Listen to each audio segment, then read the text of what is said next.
Standing up for families throughout Nevada, telling the stories of working women and men. This is our voice and our community. We are Nevada with your hosts, Leonard Cardinale and Nick the Archangel. Come on, rise up. Come on, rise up. Come on, rise up. Come on, rise up. Come on, rise up. You are listening to We Are Nevada every Friday at 9 a.m. We are the new voice for public employees, working families, retirees, proud union workers, and everyone in Nevada here on KLAV 1230 AM radio or streaming live on the internet at www.klav1230am.com. Good morning. This morning we have a great show for you. We're heading up north. We're going to be speaking again to a labor and delivery nurse about the state of healthcare in Nevada. She works at one of the most profitable hospitals in the nation, and it's one of the most profitable in the state. She's going to give us an idea of what her day-to-day is like in Nevada's hospitals for both nursing and the support staff. Then we're going to be talking about issues about staffing, burnout, and safety in our hospitals, issues that are important to every Nevadan. Yeah, great show planned today. Lots of good information going out on a number of subjects. Later on, you and I will be talking about collective bargaining. We received a lot of requests from our members to provide some background about collective bargaining, and they've asked us to talk about what the process really means to public employees and to the future of Nevada. All right, well, you're listening to We Are Nevada. I am your host, Nick the Archangel, and joining me is my co-host, Leonard Cardinale. Good morning. Good morning, and let's get ready to roll. All right, we have something a little special on the show today. You know how much I love to introduce labor music and working man music into our show, Leonard. Yes, that's your thing. Well, it's not just my thing. I think it's important that not only do we give a little bit of a history of what that labor movement and that type of thing, but also, you know, there's a really rich music history as well. And I came across this great book by Pete Seeger called "Carry It On." It's titled "A History in Song and Picture of the Working Men and Women of America," and I was actually really lucky. I bought it from one of those online sites. I bought it used, and when I got it in the mail, I opened it up, and in the front cover, it's signed by Pete Seeger, and there's a little drawing of a banjo. So I feel very, very fortunate to receive this. The song we're about to hear, words by John Barnes and music by Grant Rogers, is called "When a Fellow is Out of a Job." And the selection out of this book, it talks about that period in history when unions were concentrating on what they call pork chop issues, cost of living, wage increases, and job security. But at that time, the economy and industry hit the skids. This was about 1949. Millions of people were out of the streets. And there's a quote in here from an unemployed woman that's featured in the book called "Working," where she says, "Being part of something, making something happen was important. That's a difference between being alive and being dead. Now I'm not making anything happen." And Great quote. Yeah, this is one of these types of songs. We had one a couple of weeks ago about the effects of the economy, not just on the great economic engine, but on people and their sense of self-worth. So let's take a listen to this. This is called "When a Fellow is Out of a Job." All nature is sick from her heels to her hair when a fellow is out of a job. She's all out of kilter, beyond all repair, when a fellow is out of a job. There's no juice in the earth, no salt in the sea, no ginger in life in this land of the free, and the universe ain't what it's cracked up to be when a fellow is out of a job. What's the good of blue skies and blossoming trees when a fellow is out of a job? And your kids have big patches all over their knees when a fellow is out of a job. There's no juice in the earth, no salt in the sea, no ginger in life in this land of the free, and the universe ain't what it's cracked up to be when a fellow is out of a job.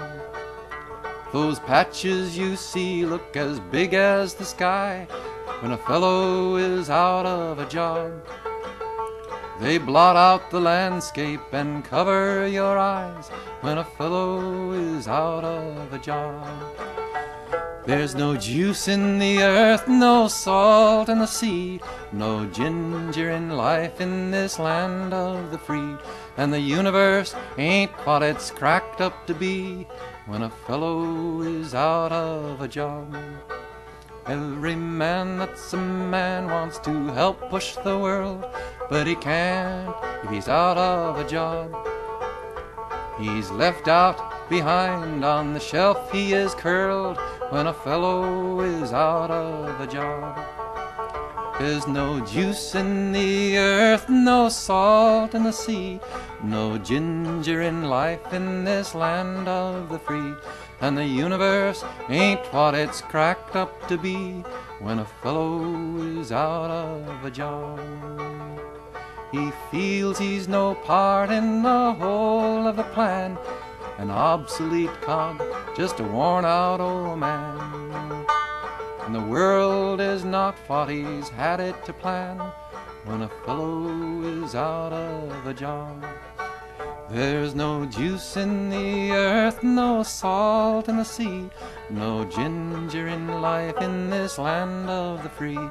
And the universe ain't what it's cracked up to be when a fellow is out of a job.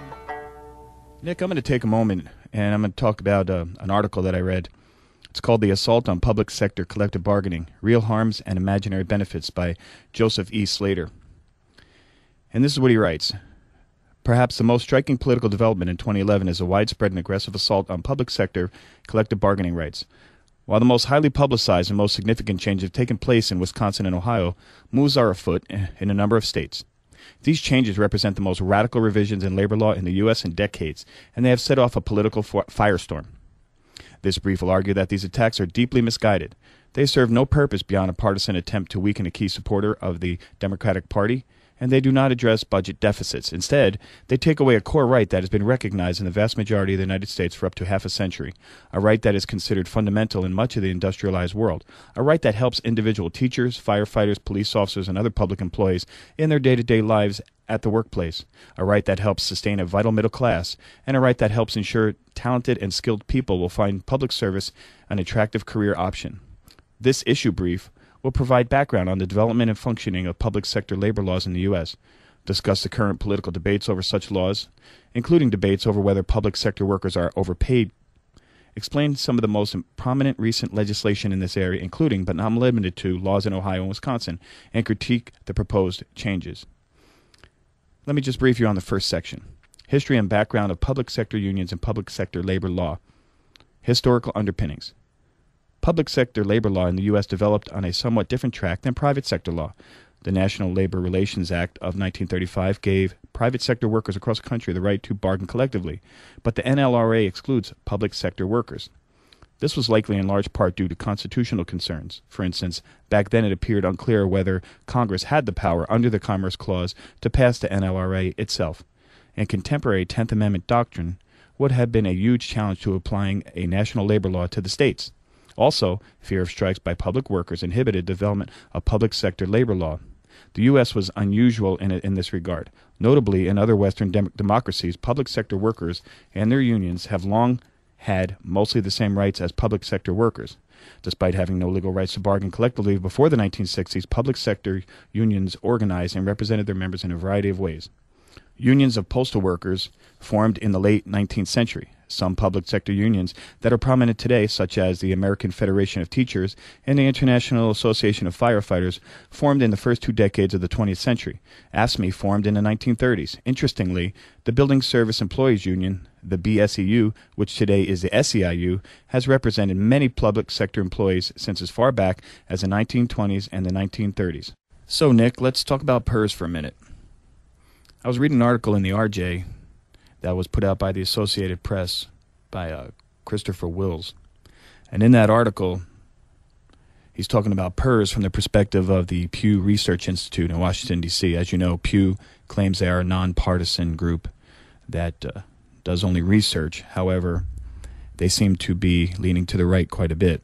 In one of the parts of the article, it reads, although Nevada is not on the list of the 10 states with the worst funding level, Dana Bilyeu, executive officer of the Public Employees Retirement System, does not think the Pew report is fair to Nevada. in part because how pensions are funded differs widely among states. Quote, employees in Nevada pay half of the costs of benefits, she said. I keep pointing that out to Pew. They are trying to put all states into a model to make an apples-to-apples comparison when you can't make that comparison, end quote. She said PERS intends to have funds to pay all of its long-term liabilities. It operates under a plan that requires employees and their government employers to pay a higher amount into their fund every 2 years. The legislature has been authorizing these increases. Quote, Pew is trying to do a good job of giving people information, but there are so many differences between the states, Bilyeu said. We are a strong, solid performer in the long haul. And what's interesting about that is that last year, I believe the PERS increase, I know because our group paid it, was about 2.7%. And there was also an increase the year before. So, Leonard, let me jump in and bring us to more recent history, and more recent is 1970. And in 1969, 1970 in this state, I had read a paper recently about arbitration and about collective bargaining in this state. And one of the things that struck me was the work that the teachers did, both in Washoe and Clark County. They had a strike, and this is really what brought collective bargaining and bargaining arbitration to Nevada. So basically what happened was there was this concern about public employees striking and closing local governments down, closing down communities. And so this is how collective bargaining was born. And then amendments were made in 1970 and I think 71, which brought in binding arbitration, because there was a system where now we had collective bargaining, but nothing was really getting done, and decisions couldn't get made, and people weren't agreeing on things. And so there was a need. They discovered that there was a need for a third party now to make these rulings and to say, okay, well, this is what you need to do, or this is what you need to do.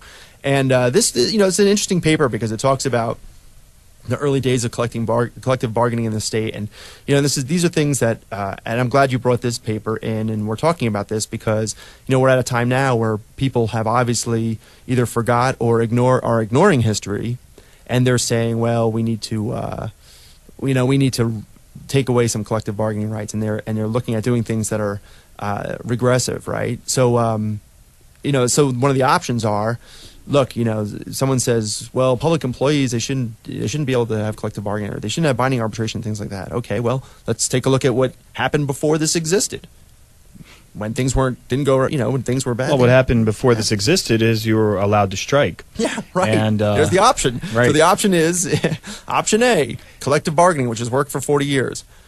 Option B. Remember in the 1960s when the railway workers decided to strike, and at the time the president decided that was going to affect the mail delivery, and I believe they even had the military get involved and go down there and try to stop them from striking. And obviously in the day and age that we live in, we gave up the ability to strike for collective bargaining. And I was watching, I believe it was Channel 8 political show the other night, and they had Senator Mike Roberson on, and he said that he's committed to making some changes to collective bargaining during this next session, and even mentioned North Las Vegas and the natural disaster clause that they're trying to use in order to suspend the contracts. Well, and I think the Public Employee Coalition, one of the things that you'll hear from any one of the members of the Public Employee Coalition, We Are Nevada, is that we are committed to making improvements to collective bargaining as well.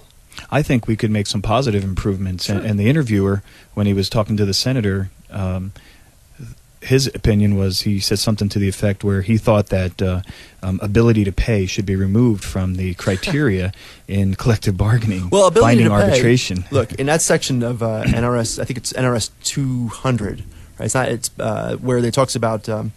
Now I'm going to talk a little bit about fact finding, because in fact finding, one of the key things they look at is ability to pay. So if the two parties can't come to a resolution and they send it to a fact finder, the first thing they look at is the ability to pay. Once they've determined that there is an ability to pay, then they look at what other government agencies are doing, both in state and out of state. So, but there's something very specific about ability to pay. And they've made it kind of narrow, and they made it very specific. They look at ability to pay, but they do not consider money that's going towards that's already dedicated to a certain project, or they do not consider future money. So So to throw out, well, I don't think they should consider ability to pay any longer. Look, it's been refined, and it's already a great system now where they look at it in the strictest sense. So, and the reason why I mention this is because when they look at ability to pay, they're not looking at the money that is dedicated to things such as, let's say it's a transit Capital company. improvement project. Well, exactly. Let's say it's a transit company, and they have a certain amount of money that's dedicated towards fleet maintenance and renewal of that fleet. That money would not come into play. And let's say that money comes from the federal government from a grant like ARA or Tiger. These are things that you may see on the signs around town. That is restricted money. Right, I would that's agree. Restricted I money. would agree. Exactly. So they're not considering that money. They're talking about the funds that come in to pay the salaries. Now, we just had a situation where we had the finance director for the transit agency. When he was questioned by the Board of Commissioners, they said, well, we are concerned about the money, the tax money that's coming in, and of course it going to the salaries and paying these people a decent wage. And he said that the amount of money that goes to wages is minuscule compared to the amount of money that's coming in. These are his words. This is what he said before the Board of Commissioners, which you can watch on their website. So, this is a fair process, and when they talk about ability to pay, this is a good benchmark to be able to figure out how to solve these disputes. Well, one of the issues that I've brought up on multiple occasions is there's a difference between money that is earmarked or money that is dedicated. However, that money is still considered unrestricted by common accounting practices and by law. So, in other words, if you have capital improvement project money that's matched by federal funding, I think it's fairly obvious that money is restricted and must be used in that manner. However, there's additional money to the tunes of tens of millions of dollars that is earmarked for projects or has been carved out, but it's not restricted as far as being able to pay employees pay and benefits. And that's where the whole argument of ability to pay, because one of the reasons I believe that the conservative people want to remove that from the binding arbitration is because if you have to back up in the process is the local government entity comes to you and says, hey, we have a budget shortfall, we're going to be short on money, and we're going to need some concessions. So then, the associations say, okay, well, we'll talk to our people, and we're certainly willing to work out some details and contribute to rebuilding the financial structure of the local government entity. And then at some point, the associations will say, can you show us the numbers? Mm-hmm. And you'll get some basic numbers, and you'll get CAFRs and some accounting numbers, and they'll show you money in and money out. But when it starts to get to specifics, that's where it starts to fall apart. Right.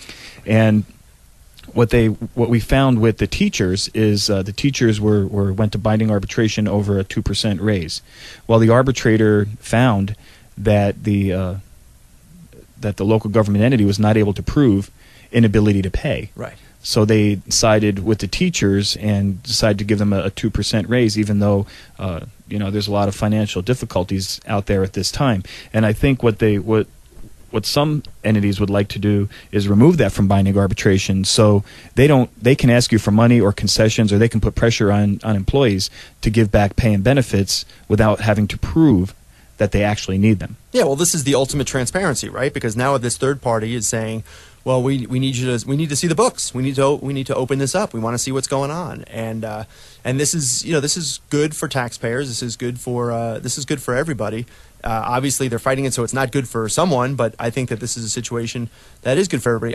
I was in another Board of Commissioner meeting, and I was sitting there, and I saw talking about dedicated money. That there was the county was going through their finances, and they were talking about this money that was dedicated for this and that, like you said, capital improvement projects. But it turned out they were looking for an approval to shift $2 million and from a dedicated project to the general fund. And the question came up saying, well, wait a second, the commissioners didn't want to approve that because they thought they were on shaky legal ground. Well, it turned out that this was money that was set up from an old fund, and that money was dedicated. But the interest from that money, the $2 million interest, imagine how big this pot must have been and how long it must have been sitting there for to have $2 million worth of interest. The interest for that money is not committed, and the interest of that money was able to be moved over to the general fund. So things like requiring an ability to pay and looking over these books, this isn't something that's just good for public employees. This is good for taxpayers. This is good for everybody. This type of transparency is important. And any type of movement to try and restrict that I think isn't good. Well, let me mention that the Nevada Freedom of Information Act specifically points out NRSs that govern local government entities and the state, the counties, the cities, and fundamentally, those laws were created to make sure that the books are open to the public, that the books are open. Those are elected people. This is not a private business. And a lot of times they use private business practices to run a city or to run a county, which I don't totally disagree with, because there are some principles for large-scale businesses that do apply. However, in some cases they treat their city or their county like a for-profit type of business, and that's where it falls apart, because keep in mind they're elected to run a city, and in order to run a city you have to have public employees. Right. And whenever you have a greater amount of public employees than you do, let's say, in these days and times, you can see that the economy flourishes, because when you pay public employees a decent wage for their work, they spend their money, and their money becomes everyone else's money. Oh yeah, definitely. And then I think it's funny when you're talking about the books are open and freedom of information. Look, we know the books are open. The books are there. The public agency that I used to work for before I came to SEIU, they printed their financials and they left them at the front desk. They're required by law, right? I'm not talking about that type of thing. I'd like to see a group of UNLV students who are accountants or sit down and go through this stuff. I used to throw out on the term forensic accounting, and one of your colleagues pointed out to me that technically the term forensic accounting implies that there's something illegal going on, right? And the way I was using it was a real stringent type of investigation into why is this happening and what is this happening here and how is this happening. I'd like to see that type of deep delving into the book. So we get reports every once in a while. I had a report that came out from the Clark County managers that talked about compensation reports, and it's something that we had never seen before. And it talked about average salaries and longevity and when people were getting longevity. And this information was extremely valuable to us, and it really painted a picture that was very different from what you're hearing both in the media and also reported from some of these groups, these different groups, and I think that I think there's a lot of treasures out there that need to be looked at and can be looked at, and that's what I like to see. Not just when we have the open books already, but we need the minds that can dig into this stuff and take a look at it and say, and ask the right questions. That is that's the key right there. Well, right? let's call collective bargaining what it is. It's the right to disagree with your employer. Oh, yeah. And I think that's what rubs a lot of people the wrong way. You have a right in your pay to negotiate your pay and benefits. You have a right to a grievance process. And, as we argued in the last legislative session, binding arbitration statistically doesn't benefit either side. In other words, management or labor has not significantly benefited from the existence of binding arbitration. About half the time they win, about half the time we win. And what's interesting is we did a lot of research with other police agencies and some of the local government agencies that have public employees, and what we found is that there are very few cases, in fact it's rare, that the arbitration process goes all the way through during a contract negotiation. Right. And when it does, it usually doesn't benefit one side or the other. So you would say, well then, why are they trying to go after collective bargaining to save money when it doesn't save money? It's about your rights as an employee. Right, and also, here's another big thing about this that we have to talk about, and that is the fact that there's a confusion about the cost to arbitration and fact-finding, and there's a confusion about the cost of grievances and that type of arbitration. There are two completely different types of arbitration, right? There's what we're talking about generally here about contracts and the whole contract process. The two parties agree to bargain a contract. They go into the bargaining process. If they don't come to an agreement on their own, they can request a mediator. They go through the mediation process. If for some reason that they still can't reach an agreement, then they go to either arbitration or fact-finding. And this is all about negotiating that contract. It's a contract deal. The two sides coming together to negotiate that contract. Now, there's a second part to arbitration where you have the contracts in place already, and then you have management violating the contract in some way, and then someone, the union, a union officer, a steward, or someone that works in that shop files a grievance, and then that can go to arbitration too. These are two completely different scenarios, and as you mentioned, When it comes to contracts and arbitration, and even in fact finding, in our case, in our experience, it hasn't turned out too well, as far as on the employee side and the contract side. Right. So if it benefits management as much or more than it does the employees, why do they want to get rid of it so bad? Well, the good news is, which we say every single time we wrap up a contract, and we get ratification vote, and then it goes to Board of Commissioners, whoever it goes to. The good news is that more cases than not, the collective bargaining process works, and both sides are able to come to the table and come to an agreement. And then in almost every case that I've seen, except for very recently, it is passed by a Board of Commissioners, the electeds, who look at it and say, okay, management, and we know that there was a certain amount of give and take. We know that both sides didn't get exactly what they want. It's obvious here that there was a lot of hard work done, and both sides bargained in good faith, and they've come to a good agreement, and they vote on it, and it goes through. So yeah, this is a process that has worked now for 40 years. It has been refined, as I mentioned at the beginning of this. They've made some adjustments. I don't know if you know this, but in the early 70s, it was the governor himself who made the decision on binding arbitration. I did know Both parties. You did know that. I did. Oh, how about that? I read that in an article. I read that in that same article. Probably an article I gave you. No, they actually went up to Carson. I mean, sometimes it was the governor, sometimes it was a representative of his. But yeah, they brought it up to the. Do you remember the governor's name? That when all this was, there's a bridge named after him. It's right on the tip of my tongue, but I cannot remember. Well, let me go back a little bit further in history. Sure. Because collective bargaining gained support in the 20s and 30s and going into the 40s because the core value was representation. And when you look at collective bargaining and the formation of it and how it came about, there were large corporations that were growing quickly, and the employees wanted some representation. Well, for many, many years, it was really up to the corporation, to the big business. Right. They would appoint someone that they felt was in a management position that would represent the employees, speak with the employees, and then come back to management with different options. And the employees really didn't like that. What they wanted was they wanted someone to represent them that represented their voice. Right. So they created this process where they can form their own association, and that association then can elect who they want to be their voice. And obviously the person they chose in general to represent them and be their voice was not always the management favorite. No surprise there. Mm-hmm. But that is really the representation is really the basis for collective bargaining, so that the employees feel that someone is standing up for them, providing their voice to management, and not just someone that management would choose to represent those same employees. All right, I'm just going to tell you because I know the people out there are dying, or most people probably know it. Michael Callahan. Governor Michael Callahan. Correct. Governor Michael Callahan, it's important to note that he was a teacher. Right? He was a teacher, and so he understood these issues.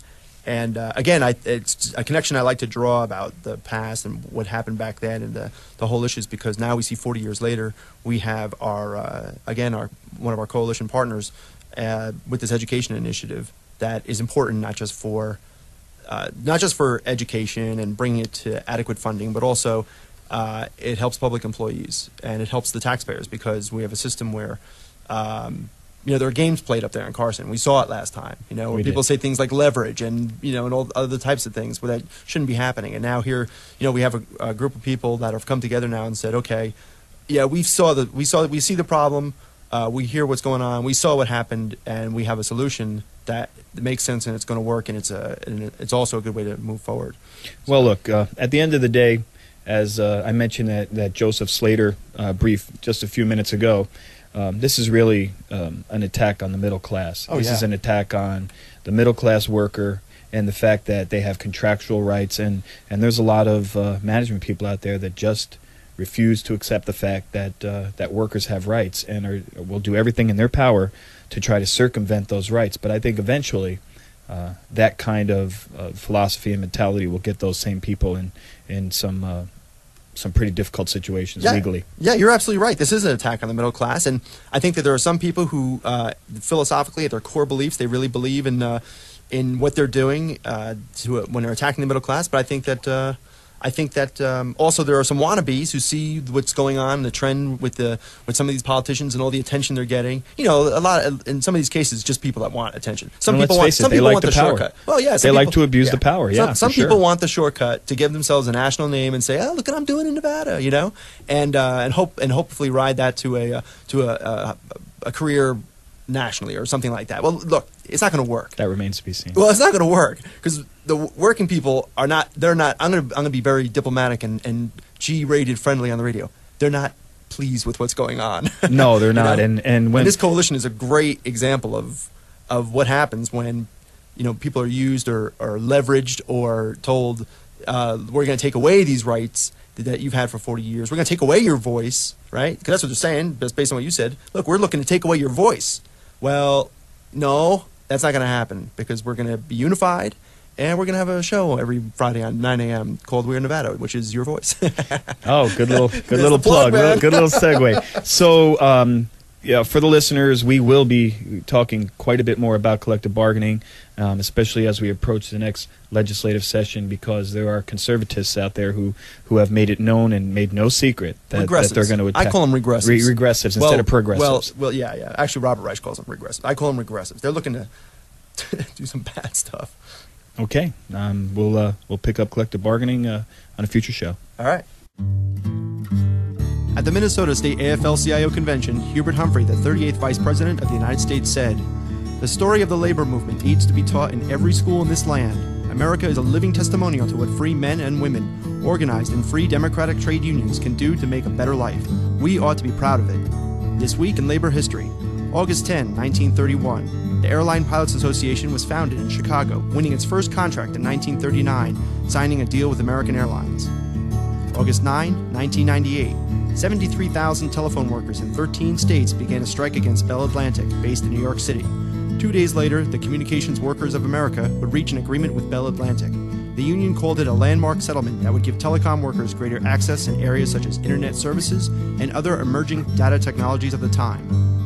August 7, 1894, Eugene Debs and 3 other union leaders were arrested following the Pullman strike, which had come to be known as the Debs Rebellion.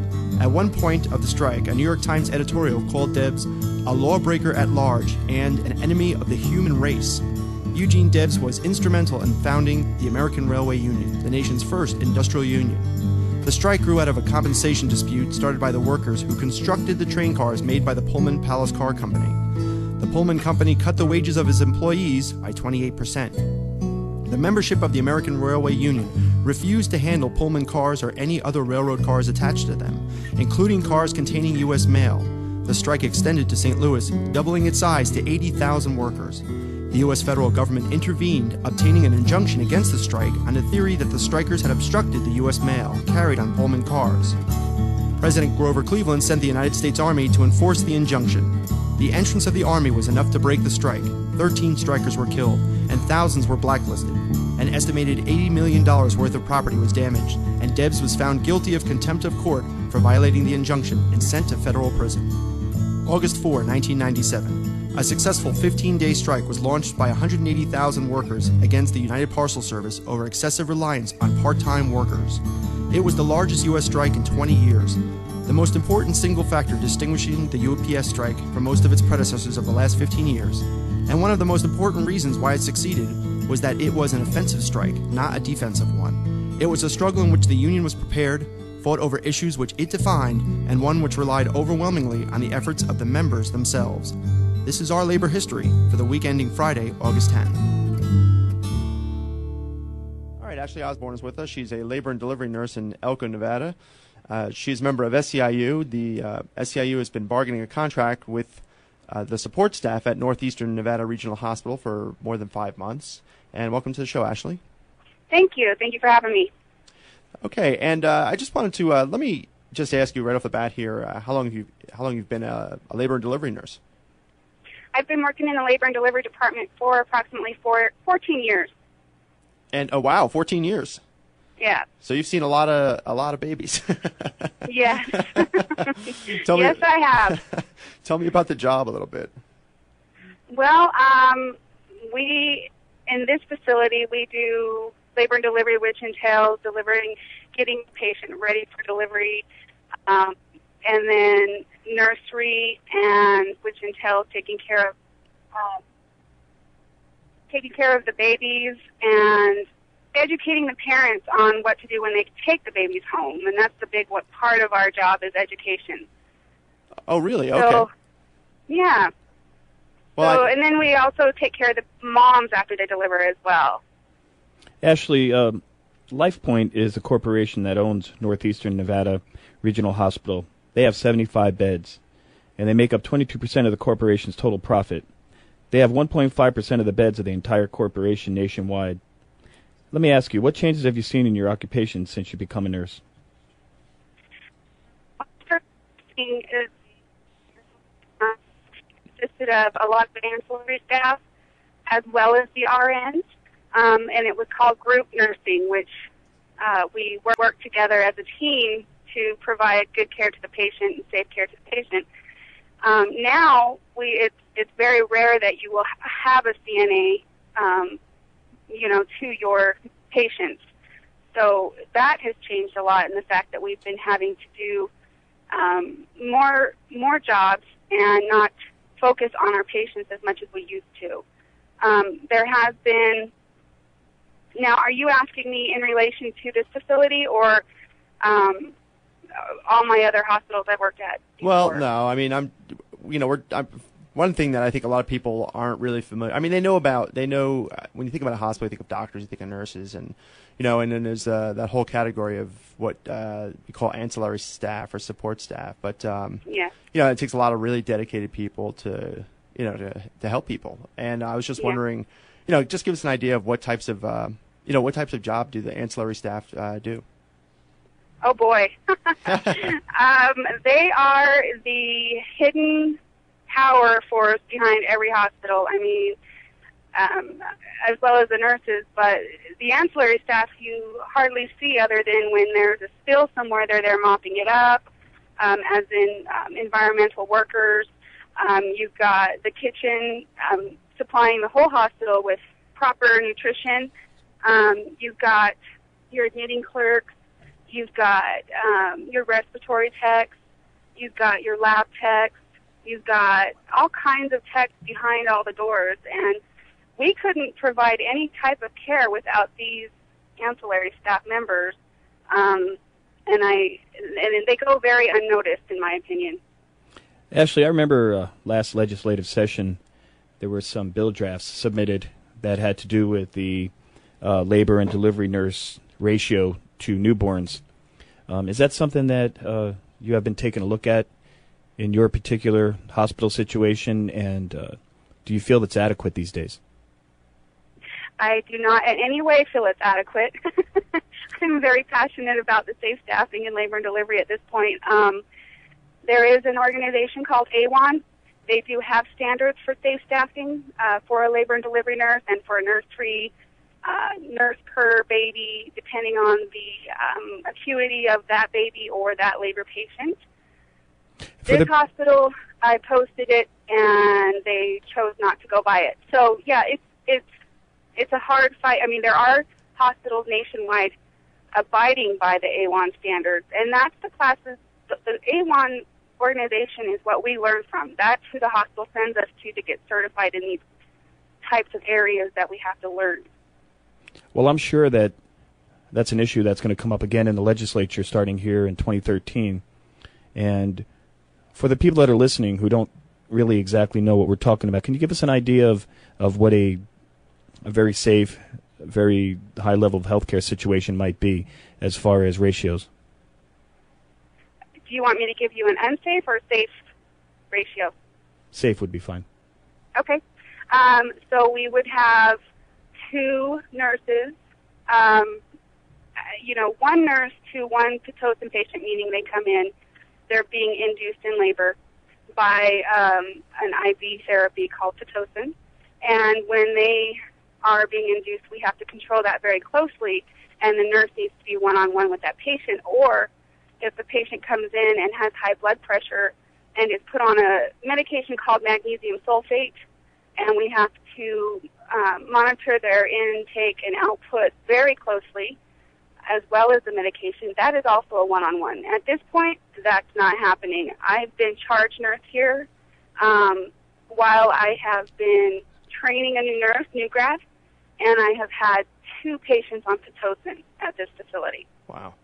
That's unbelievable. You know, one of the things that Leonard mentioned at the couple minutes ago was he was talking about this hospital up in Elko, and you know, he kind of went through some statistics. You know, they have 75 beds, but I think that one of the things that's really striking to me is that you know, the total number of beds that they have only makes up 1.5% of the entire corporation nationwide, right? And yet this is an amazingly profitable hospital. I mean, you know, let's let everybody, you know, everybody needs to know that this is a for-profit hospital, and as small as this hospital it is, their profits make up 22% of the corporation's total profit. So there's money with this hospital. They have it to spend it and dedicate the resources that they need to make sure that the community is getting the health care that it deserves. Now, tell me about this community. What, you know, who does it serve? Who's the customer for NNRH? I love this community.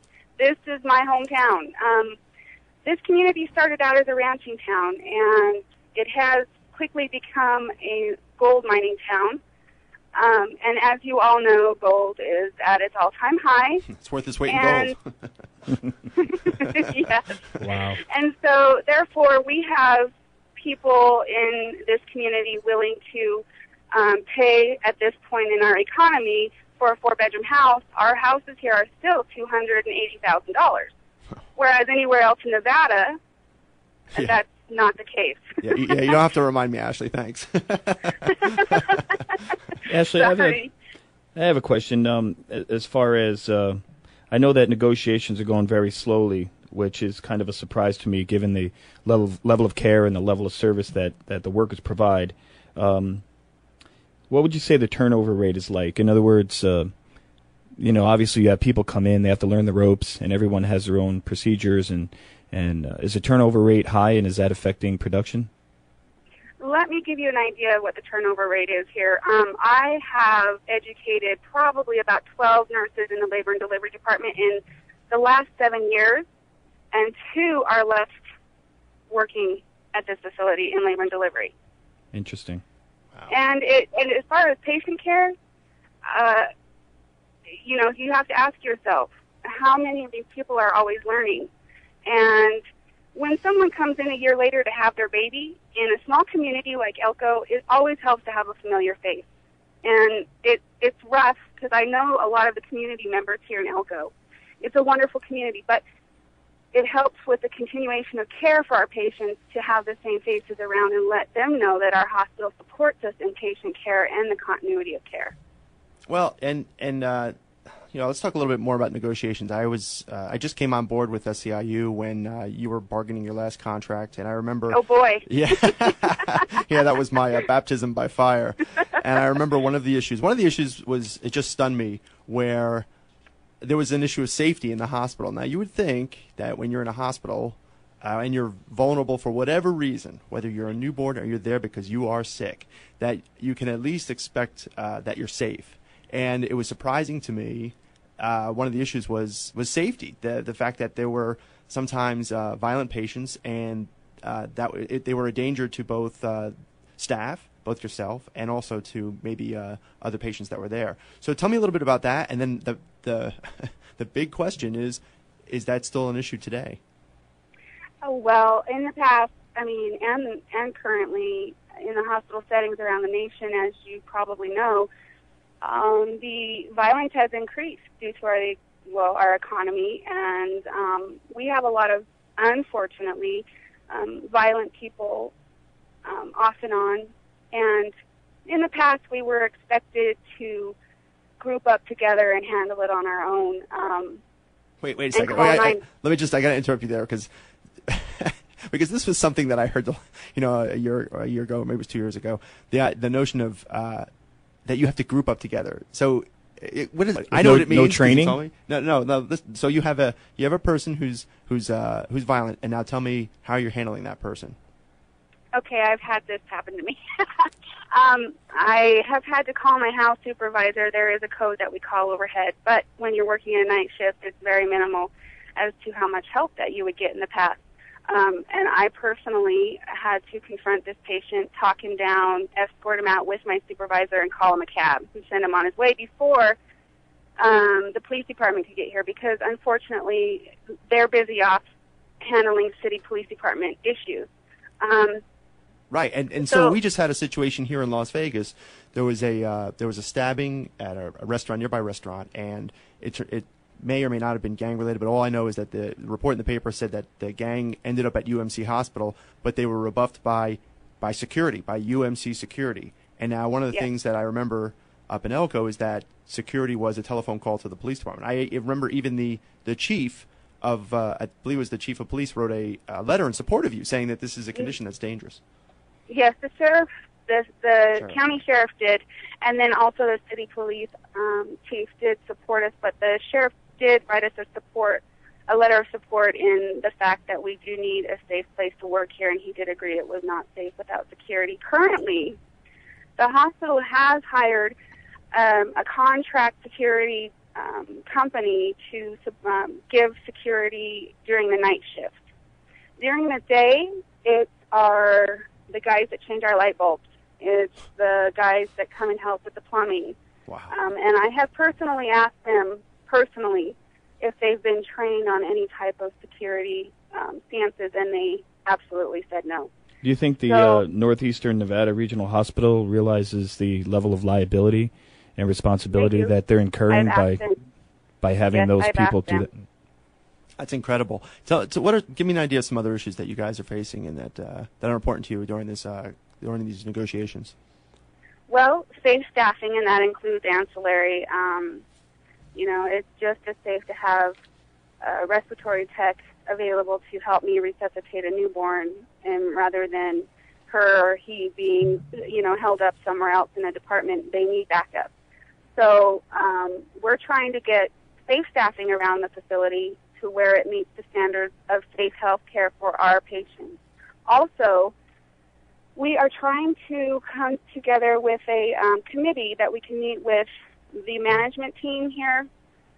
We can meet with them equally and discuss the staffing issues or departmental issues that need to be handled coming from the nurses. That way we feel like it's been handled on a equal, table, and we can work together as a group to provide safe care to this community. Well, and that's a concept I think a lot of people who don't enjoy the benefit of collective bargaining don't understand. This the labor management committee.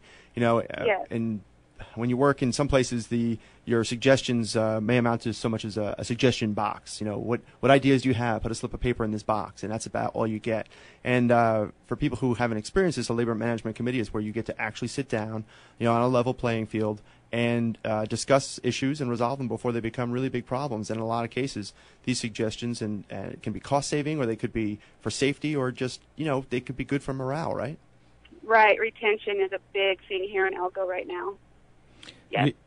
Ashley, have you noticed any issues regarding to nurses being overworked and experiencing burnout because of the lack of staffing?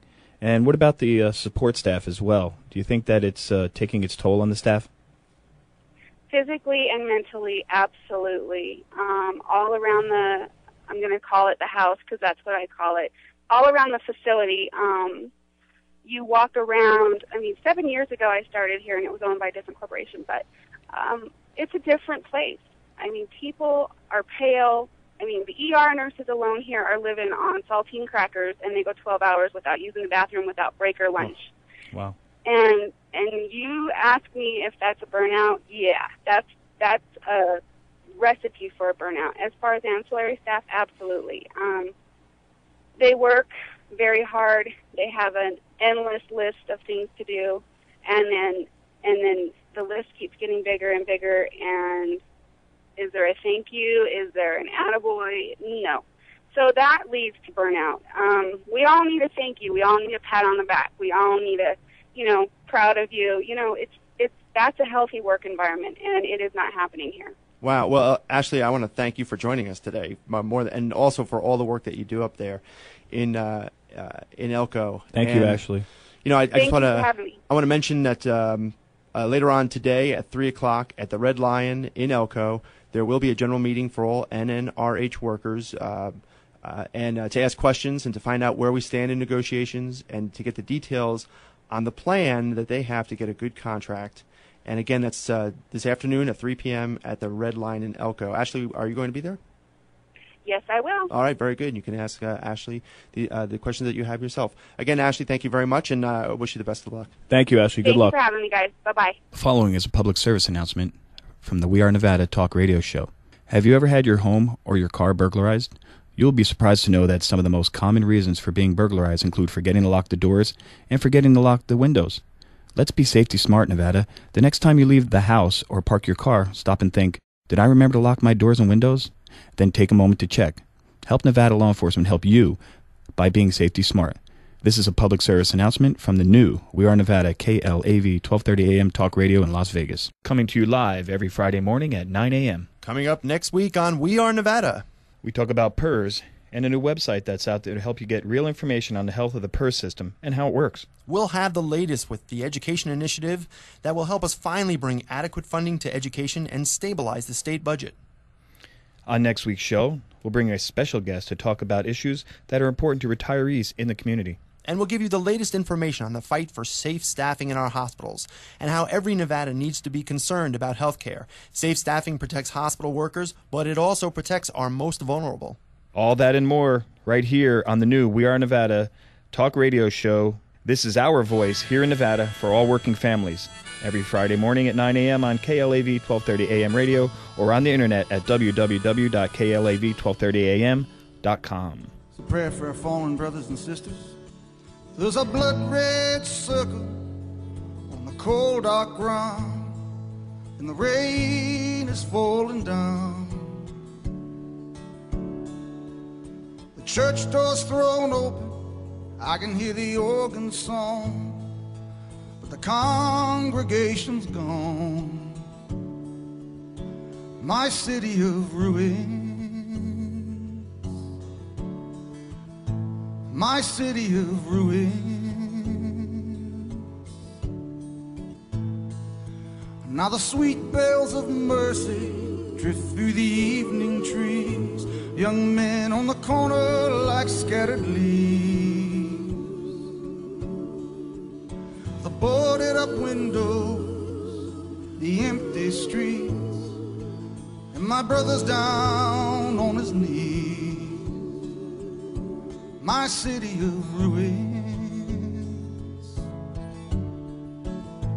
my city of ruins.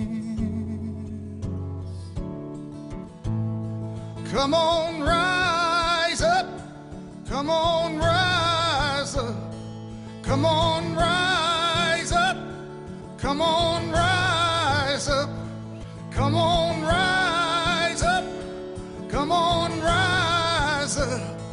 Come on, rise up.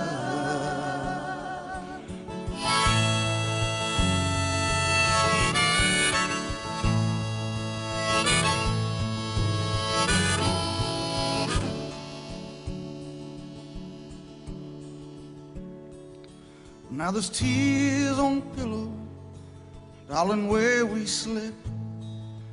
And you took my heart when you left.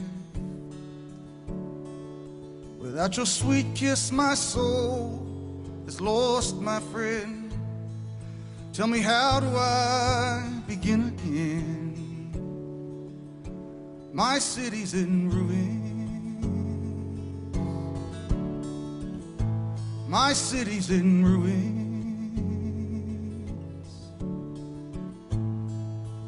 Now with these hands, with these hands, with these hands, with these hands, I pray, Lord. With these hands, with these hands, I pray for the strength, Lord. With these hands, with these hands, I pray for the faith, Lord. With these hands, with these hands, we pray for your love, Lord.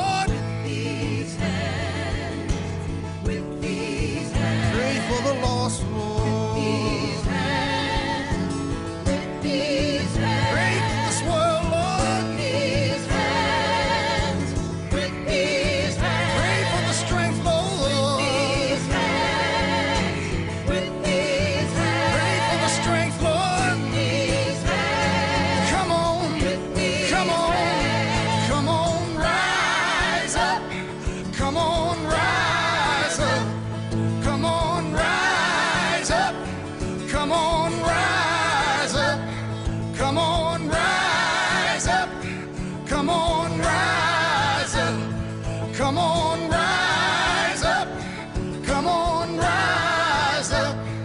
Come on, rise up.